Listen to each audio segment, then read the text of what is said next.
नमस्कार, हम डिम्पल मिश्रा स्वागत करते हैं रौरा सबके अपना चैनल भारत लोकगीत पे। आज हम अपना चैनल पे आप सब खातिर लेके आयल बने एगो बहुत ही अच्छा प्यारा सा बेटी विवाह गीत। आप सभी ये गीत सुने, अगर ये गीत पसंद आए तो लाइक सब्सक्राइब शेयर करें और कमेंट करके बताएं कि ये गीत आप सबके कैसा लागल हा। श्यामी के गोदा पैसी बर कामिन जागावेली, उठी स्वामी भैले भीनु सार। स्वामी के गोदा पैसी बर कामिन जागावेली, उठी स्वामी भैले भीनु सार। जेकरा घरे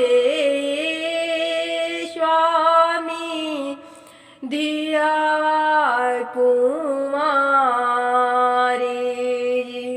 उ कैसे सूती निराभेद।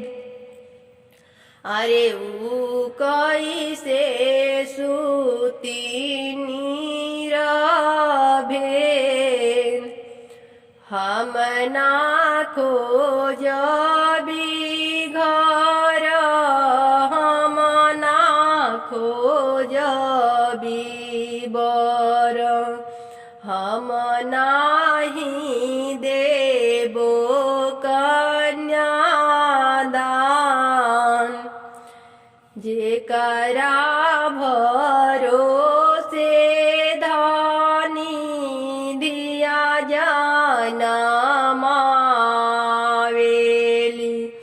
उ करी है धिया के बियाह।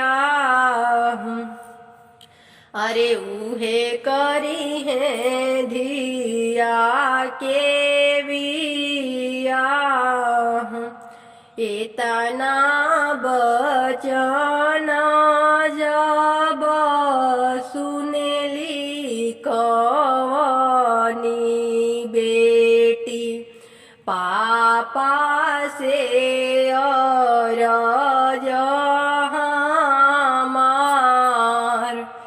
अरे पापा से अरज हमार।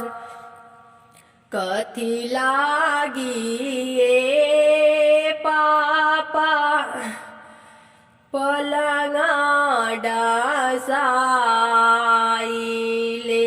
कथी लागी कई